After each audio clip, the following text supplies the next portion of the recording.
Assalamualaikum warahmatullahi wabarakatuh. Perkenalkan, kami dari kelompok 5 akan mempresentasikan sebuah materi dengan judul Demokrasi dan Pendidikan Demokrasi.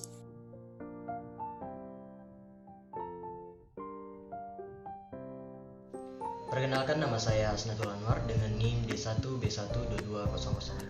Perkenalkan, nama saya Clara Vera dengan NIM D1B1222023. Perkenalkan, nama saya Nurmala dengan NIM D1B1222040. Oke, perkenalkan, nama saya Kesia Deswitya Resti Celita dengan NIM D1B12200. Perkenalkan, nama saya Eva Fuzi Lestari dengan NIM D1B1222026.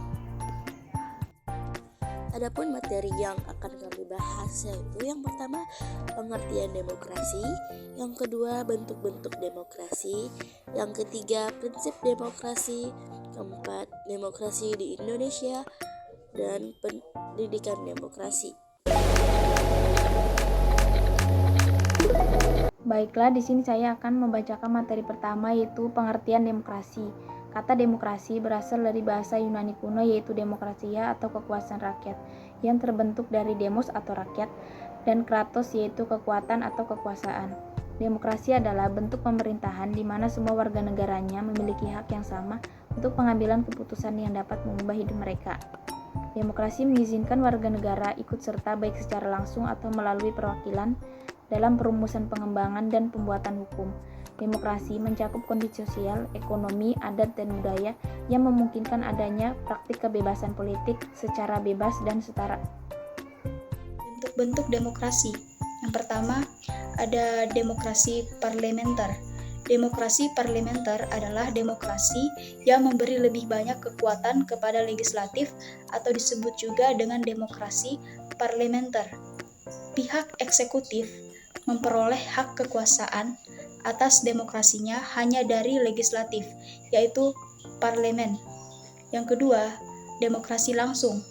Demokrasi langsung atau demokrasi murni merupakan jenis demokrasi di mana rakyatlah yang memiliki kekuasaan secara langsung tanpa perwakilan, perantara atau majelis parlemen. Demokrasi ini membutuhkan partisipasi luas dalam politik. Dan yang ketiga, demokrasi tidak langsung. Demokrasi tidak langsung adalah ketika rakyat dapat memilih siapa yang akan mewakili suara mereka di parlemen. Demokrasi ini merupakan bentuk demokrasi paling umum di seluruh dunia. Demokrasi Pancasila, demokrasi yang bersumber pada nilai-nilai sosial budaya bangsa serta berdasarkan musyawarah mufakat dengan memprioritaskan kepentingan seluruh masyarakat atau warga negara seperti yang tercantum pada kelima sila Pancasila. Yang kelima, demokrasi presidensial. Sistem demokrasi presidensial, presiden dipilih secara langsung oleh warga negara, presiden dan cabang eksekutif pemerintah, kemudian tidak bertanggung jawab kepada legislatif, tetapi tidak dapat membubarkan legislatif secara sepenuhnya. Dan yang keenam, demokrasi liberal. Demokrasi liberal dalam demokrasi yang menggunakan sistem politik dengan paham memberikan kebebasan individu. Demokrasi liberal juga dapat dikatakan sebagai demokrasi yang mengutamakan memberikan perlindungan hak individu dari kuasa pemerintah dengan catatan sesuai hukum. Lanjutkan penjelasan dari teman saya. Selanjutnya saya akan menjelaskan mengenai prinsip-prinsip demokrasi. Adapun prinsip-prinsip demokrasi, yang pertama ada kebebasan. Kebebasan merupakan kekuasaan membuat pilihan terhadap beragam pilihan atau melakukan sesuatu yang bermanfaat bagi kepentingan bersama atas kehendak sendiri tanpa tekanan dari pihak manapun. Yang kedua, ada persamaan. Setiap negara terdiri atas berbagai suku, ras, dan agama. Namun, dalam negara demokrasi, perbedaan tersebut tidak perlu ditonjolkan, bahkan harus ditekankan agar tidak menimbulkan konflik. Yang ketiga, ada solidaritas. Rasa solidaritas harus ada di dalam negara demokrasi, karena dengan adanya sifat solidaritas ini, walaupun ada perbedaan pandangan, bahkan kepentingan tiap-tiap masyarakat, maka akan senantiasa selalu terikat karena adanya tujuan bersama. Yang keempat, Toleransi. Toleransi merupakan sikap atau sifat toleran. Bersikap toleran artinya bersifat menenggang atau menghargai, memberikan ataupun membolehkan pendirian, pendapat, pandangan, kepercayaan, kebiasaan, kelakuan, dan sebagainya yang bertentangan atau berbeda dengan pendirian sendiri. Yang kelima, menghormati kejujuran. Kejujuran berarti kesediaan atau keterbukaan untuk menyatakan suatu kebenaran. Kejujuran menjadi hal yang sangat penting bagi semua pihak. Dan yang keenam adalah menghormati penalaran. Penalaran adalah penjelasan mengapa seseorang memiliki pandangan tertentu, membela tindakan tertentu, dan menuntut hal serupa dari orang lain. Selanjutnya, prinsip demokrasi Pancasila. Adapun prinsip-prinsip demokrasi Pancasila, yang pertama, mengutamakan keputusan dengan musyawarah mufakat. Yang kedua, mewujudkan rasa keadilan sosial. Yang ketiga, menjunjung tinggi tujuan dan cita-cita nasional. Keempat, persamaan bagi seluruh rakyat Indonesia. Kelima, keseimbangan antara hak dan kewajiban. Serta yang terakhir adalah kebebasan yang bertanggung jawab. Sekian dari saya kembalikan.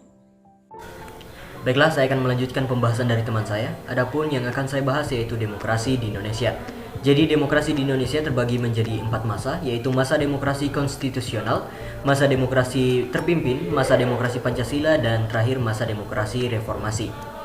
Jadi yang pertama yaitu masa demokrasi konstitusional, dimulai pada tahun 1945 sampai dengan 1959, diproklamirkan dan kemudian diperkuat dalam Undang-Undang Dasar 1949 dan 1950.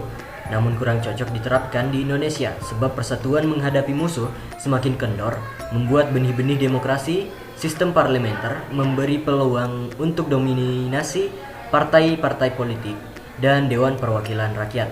Kemudian yang kedua yaitu masa demokrasi terpimpin, dimulai pada tahun 1959 sampai dengan tahun 1965.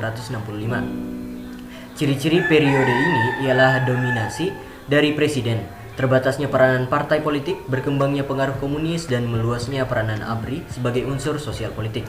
Dekret Presiden 5 Juli dapat dipandang sebagai suatu usaha untuk mencari jalan keluar dari kemacetan politik melalui pembentukan kepemimpinan yang kuat. Pada masa demokrasi Pancasila ini dimulai pada tahun 1965 hingga tahun 1998. Landasan formal dari periode ini ialah Pancasila, Undang-Undang Dasar, serta ketetapan MPRS. Dalam usaha untuk meluruskan kembali penyelewengan terhadap Undang-Undang Dasar yang telah terjadi dalam masa demokrasi terpimpin, telah diadakan sejumlah tindakan korektif.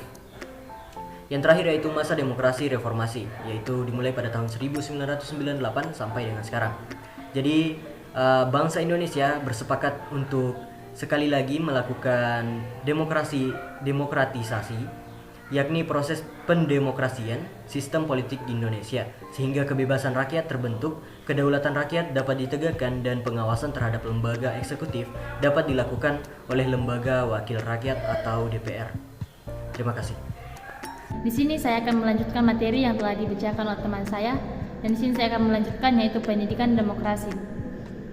Pendidikan demokrasi merupakan pembelajaran yang dibangun untuk mewujudkan lingkungan yang kritis dan aman, yang menghidupkan dialog dan keikutsertaan seluruh pihak. Demokrasi pendidikan juga dipahami sebagai pendidikan yang berpihak pada nilai-nilai demokratis dan pedagogy of hope. Pendidikan demokrasi diwujudkan dalam sekolah atau pembelajaran demokratis dengan keterlibatan stakeholder. Pendidikan demokrasi memberikan kesempatan kepada peserta didik untuk meraih keterampilan, sikap, dan nilai-nilai yang berkaitan dengan berbudaya demokrasi. Dua hal yang perlu diperhatikan dalam mengembangkan demokrasi dan kini dan ke depan, yakni konversitas sosial dan integrasi masyarakat. Terima kasih.